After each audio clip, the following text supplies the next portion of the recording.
Welcome back. Thank you for viewing the channel. I definitely was working on a video about relationships, and then the thought came to me that there's something slightly more important happening right now.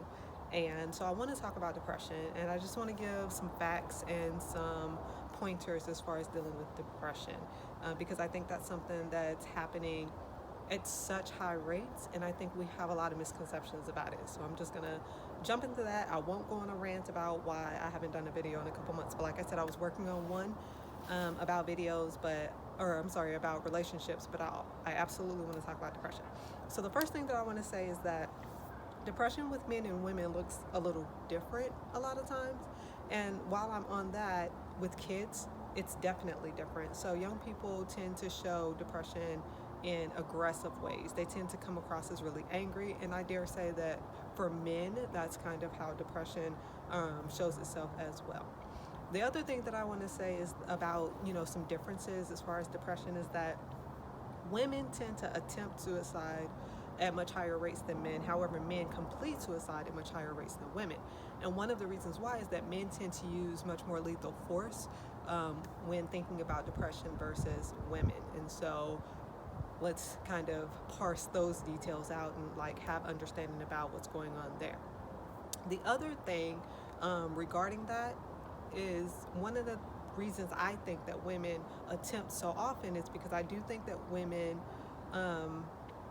because of the fluctuations that we go through cyclically, monthly, we're the ones that carry children, we're the ones that have a cycle, we're the ones that go through menopause. And so those things do play very highly as far as our emotional state. And so this is why we do see so many fluctuations for so many women.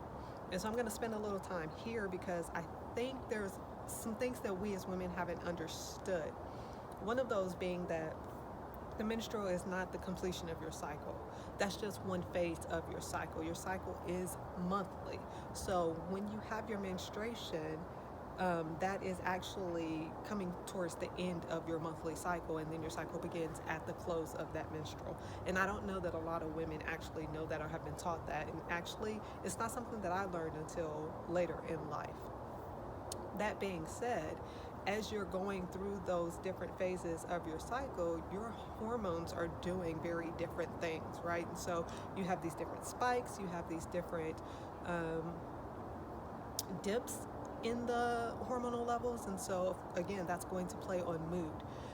One thing that's really important while I'm here is that I've mentioned this in some videos before, and I've mentioned it that I want to tie in how nutrition plays a part. And this is something really huge when you're going through month to month, week to week.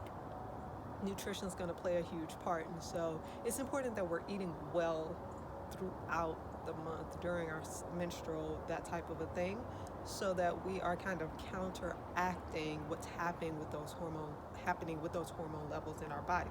The other important thing is exercise, making sure that we are allowing our hormones to release as the month is going, as those changes are happening. That's for men and women, right? Nutrition, exercise is important for any and all of us. For young people as well, we want to make sure that our kids are getting those recommended times of being active. And of course, we know that kids have so much more energy, they're wanting to be active. And it's a little bit harder for us as adults to feel motivated because we have so much going on. We're busy already. We feel like, we don't have time, but we have to make time to do that so that we're actually counteracting, again, some of those mood changes. I also want to bring up the point that one of the reasons why I feel like this is an important topic right now is because we're going through seasonal change, and a lot of people do experience seasonal depression. So as fall and winter months come upon us and we don't see the sun as often, it's hidden in the clouds, we're colder, we're indoors more.